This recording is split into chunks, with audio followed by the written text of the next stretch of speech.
to do the same with us. The minimum wage is $14.25 an hour. We've previously looked at a living wage. We'd really like to support employers who pay it. Today, a new living wage was announced, $19.25. It's argued that's the amount required to simply stay afloat in our most expensive cities. So imagine earning less than the minimum wage. People do. It's called a 0-hour contract. In short, you're called upon to work whenever you're required, and if you're not required, you don't get paid. Anna Burns-Francis with what that's like. This is Michelle on shift today at McDonald's in Panmure. This week she'll work a total of 37.5 hours. That's a good week. So I'm on $15.05 at the moment. Per hour? Per hour. It's hard to make ends meet on that, isn't it? Yeah, sure is. Michelle is on a 0 hours contract. What that means is that she's got a job and she's got an employment contract. But what good is the paper it's written on if it doesn't actually guarantee her any hours? Just really not knowing if you have work the following week and how you're going to pay your bills and stuff like that. Yeah, that was the main issue for us. So last year, Michelle and her colleagues protested. This company is terrible when it comes to giving workers their fair increases. So the lowest would have probably been like 15 hours a week, and the highest would have been probably around between 26 and 28 hours. That's a huge variation, isn't it? Yeah.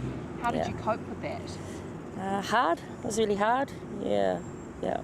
Having a family and trying to bring up kids, pay your rent.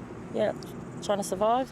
Michelle's now found herself getting more regular hours, but she has 5 kids and rent to pay.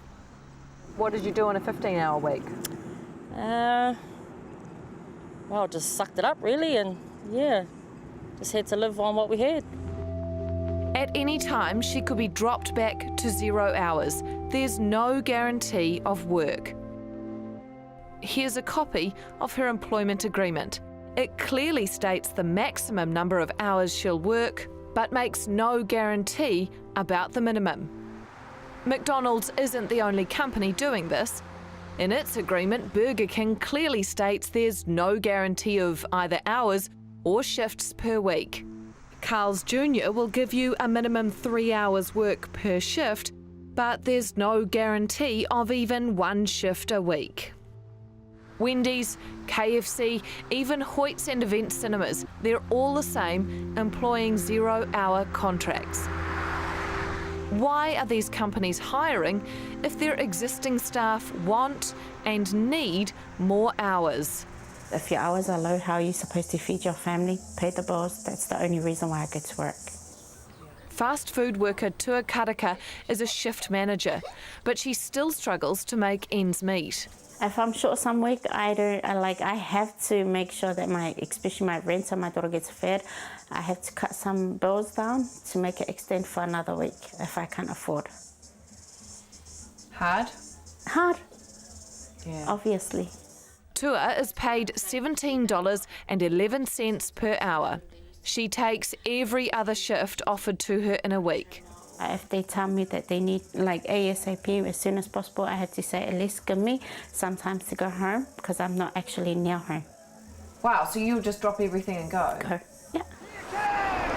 The union representing Michelle, Tua and thousands of other workers is on a constant campaign to end 0-hour contracts.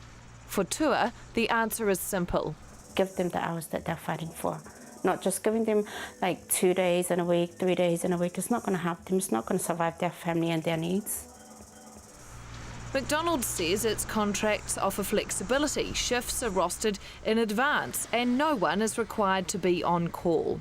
Wendy's says its company policy is a minimum 10 hours a week for each staff member, but that's not written into its contracts. We're all here we all do our job, and we deserve more,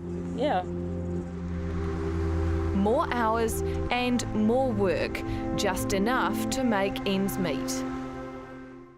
Anna Burns-Francis on 0-hour contracts. Coming up on the program, foreign